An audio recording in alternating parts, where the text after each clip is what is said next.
Don't move, hands up. మిమ్మల్ని arrest చేస్తున్నాను.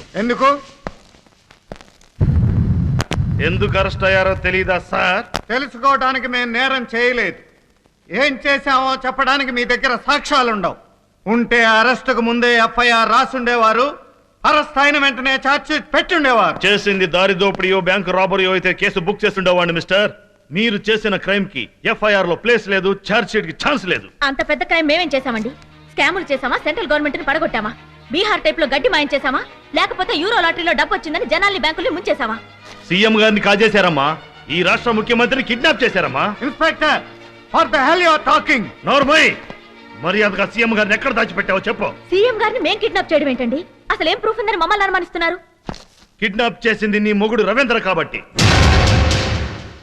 నీ మొగుడు తీవ్రవాద సంస్థ సెంట్రల్ ఆర్గనైజర్ కాబట్టి, నీ అన్న నువ్వు అందులో సభ్యులు కాబట్టి, వాడికి నీకు సంబంధం ఉంది కాబట్టి. మాకు అతని యాక్టివిటీస్ కి ఏ సంబంధం లేదు. వాడి పెళ్ళానివి నీకు కూడా తెలీదా? పోనీ సీఎంని కిడ్నాప్ చేశాడని తెలుసా? అసలు నీ మొగుడు ఏం చేస్తుంటాడు అదన్నా తెలుసా? తెలీదు. నీ హార్స్ పవర్ ఏంటో తెలిసే నిన్ను లోపల పెట్టాం. నీ మొగుడు ఏం చేస్తుంటాడో పెళ్ళానివి నీకే తెలియదే. నా ఇంటికి వెళ్ళి నా పెళ్ళాన్ని అడుగు నీ మొగుడు ఏం చేస్తుంటాడని. సర్కిల్ ఇన్స్పెక్టర్ ఆఫ్ పోలీస్ అని గర్వంగా చెప్తుంది. ఈ ఊళ్ళో ఏ ఇంటికి వెళ్ళినా, ఏ తలుపు తట్టినా, ఎవడి పెళ్ళాన్ని అడిగినా నీ మొగుడు ఏం చేస్తుంటాడంటే నా భర్త యూడీసీ అనో ఎల్డీసీ అనో క్లర్క్ అనో చెప్పుకుంటారు. కానీ నీకు మాత్రం నీ మొగుడు ఏం చేస్తుంటాడో తెలియదు. అసలు నీ మొగుడు మగాడో మడతగాడో కూడా తెలీదా? మంచం ఎక్కుతాడో ఎక్కినా ముడుచుకొని పడుకుంటాడో కూడా తెలీదే? తెలీదు.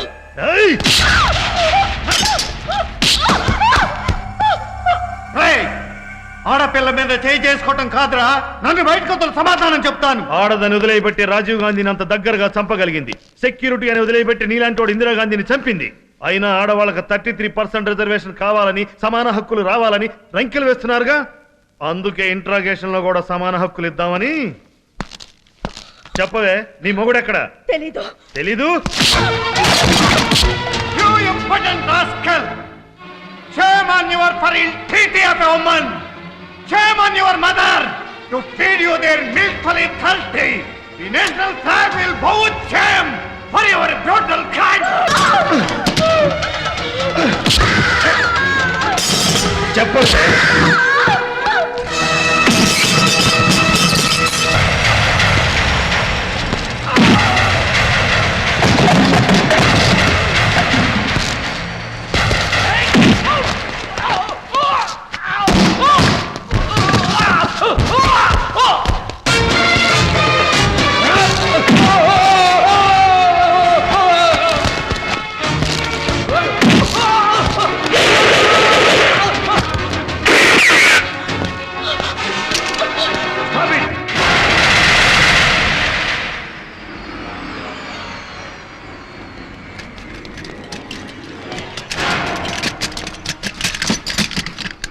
వాణ్ణి కట్టేయండిరా.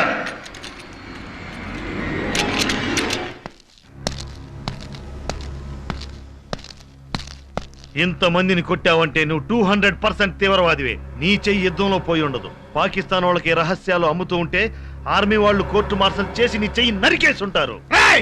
ఆర్మీ కోర్టు మార్షల్ ఏంటో నేను చూపిస్తారా నీకు?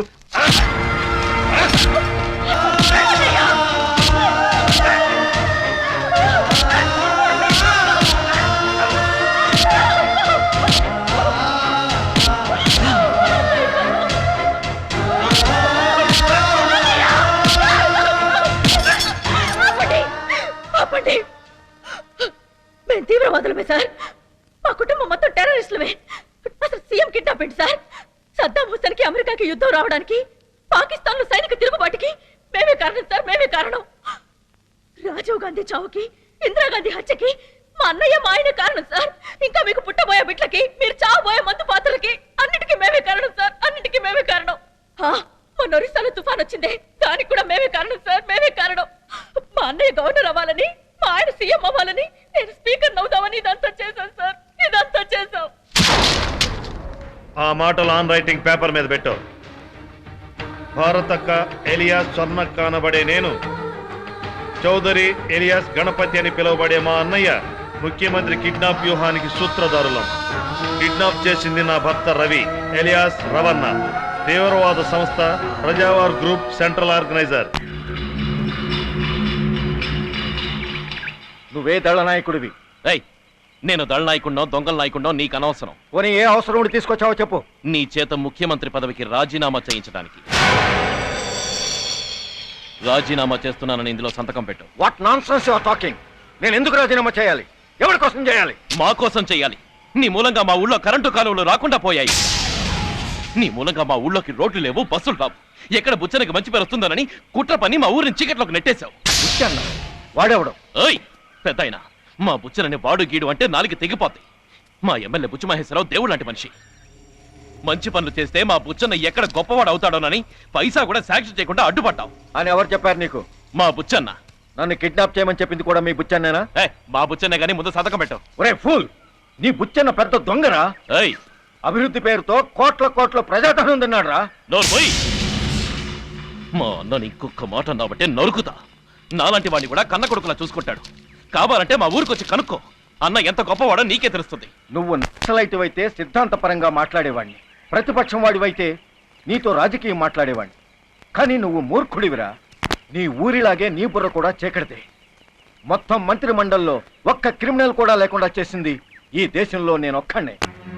మర్యాదగా నన్ను విడిచిపెట్టు, లేకపోతే నువ్వు నీ బుచ్చన్న ఎవ్వడూ మిగలడు.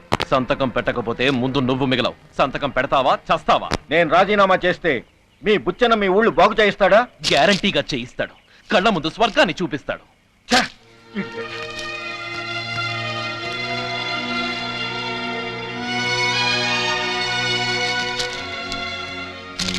సరిగ్గా పెట్టావా లేదా? ఇక నీ పని అయిపోయింది, నువ్వు వెళ్ళిపోవచ్చు. సంతకం పెట్టించానన్నా.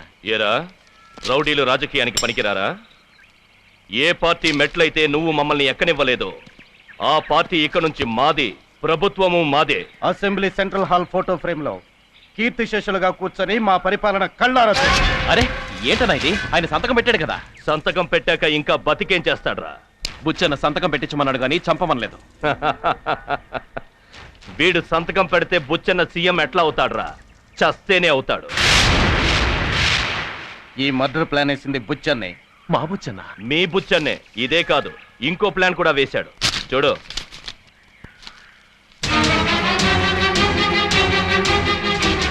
నువ్వు నీ పెళ్ళాం నీ బావ నంబర్ 1 నక్సలైట్. వాళ్ళిద్దరిని బొక్కలో పెట్టి విరగొడుతున్నారు. నువ్విక్కడ సీఎం అని చంపేశావన్నమాట. నమ్మలేకపోతున్నావా? నీ బుచ్చన్న నీ ఒక్కడికే అన్న, కానీ దేశానికి ఆడాళ్ల చేతులు నరికేసి గాజులు కొనిపెట్టే రకం, కళ్ళు పీకేసి చలవ కళ్ళ జోడు కొనిపెట్టే రకం. బుచ్చన్న నీకు వేరే తిరకం దిద్ది పంపింది భుజం తట్టి కాదురా, బలిపశువుగా తీర్చిదిద్ది. ఇప్పుడు నువ్వు సీఎం అని చంపినందుకు నిన్ను పోలీస్ కాల్పుల్లో చంపి ఆ తర్వాత నీ వాళ్ళను లేపేసి మీ సమాధుల మీద ప్రమాణ స్వీకారం చేస్తాడ్రా ఆంబూతుల బుచ్చ మహేశ్వరరావు.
పెద్దయ్య పెద్దయ్య పెద్దయ్య నేను తప్పు చేశాను పెద్దయ్య, చాలా పెద్ద తప్పు చేశాను.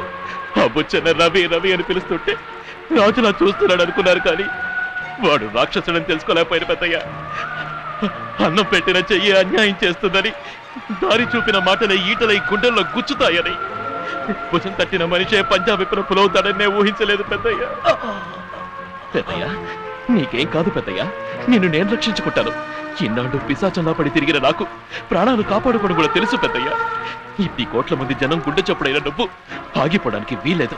జనం గుండె చప్పుడు ఆగదు, ఆగనివ్వరు పెద్దయ్య, ఆగనివ్వరు.